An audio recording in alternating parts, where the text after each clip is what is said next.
সৎ পথে যে কোনো কাজ কখনোই কিন্তু ছোট হয়ে যায় না, তাই নিজেকে কখনোই ছোট মনে করবে না। মনে রাখবে, দূর্বাঘাস কিন্তু পায়ের নিচেই থাকে, আর সেটা সর্বদা পুজোর কাজেই লাগে।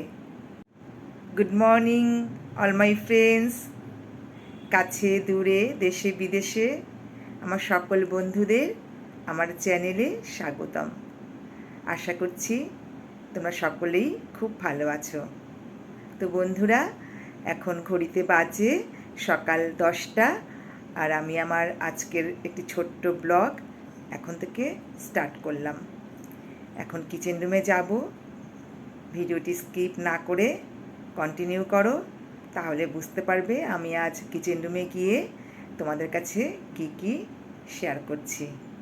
চলো কিচেন রুমে যাওয়া যাক। ফ্রিজ থেকে চিকেন বের করে খুব ভালো করে ধুয়ে রাখা হয়েছে। এবার কিছু গুঁড়ো মশলা দিয়ে চিকেনটাকে খুব ভালো করে ম্যারিনেট করে নেব। নানা রকম গুঁড়ো মশলা, সর্ষের তেল, স্বাদ মতো নুন হলুদ দিয়ে চিকেনটাকে খুব ভালো করে ম্যারিনেট করে নিয়েছি। এবার আমি 30 মিনিট বা আধ ঘন্টার মতো রেস্টে রেখে দেব। পেঁয়াজ, রসুন, আদা বাটা, পোস্ত বাটা ও নানা রকম গুঁড়ো মশলা দিয়ে চিকেন রেসিপি সম্পূর্ণ রেডি।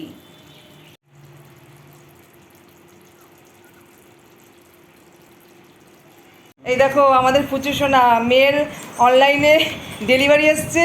ফুচু গিয়ে নিয়ে আসলো, এনে খাটের মধ্যে বসে আছে, কাউকে দেবে না। দাও ফুচু, দাও।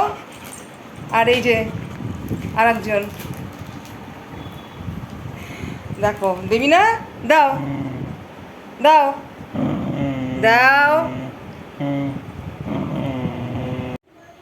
কচুর শাক কেটে ধুয়ে একটা ঝাঁঝরিতে জল ঝরিয়ে নেওয়া হয়েছে। এবার কচুর শাক ভাপিয়ে নেওয়া হচ্ছে। কচুর শাক ভাপিয়ে নেওয়ার পর 6 পিস চিংড়ি মাছ ফ্রাই করে নিচ্ছি।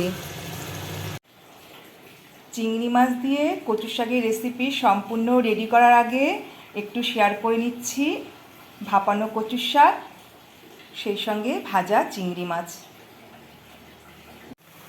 5 ফোড়ন, শুকনো লঙ্কা, তেজপাতা ও গোলমরিচ ফোড়নে চিংড়ি মাছ দিয়ে কচুর শাকের রেসিপিটি রেডি করে নিচ্ছি।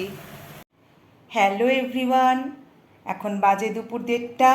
চলে এসেছি টেবিলে আজকে দুপুরে লাঞ্চ মেনুগুলো শেয়ার করতে। রয়েছে সাদা ভাত, 2 পিস পার্শে মাছ ভাজা, কাঁচা লঙ্কা, সেই সঙ্গে রয়েছে কচু ভাজা। রয়েছে চিংড়ি মাছ দিয়ে কচুর শাক।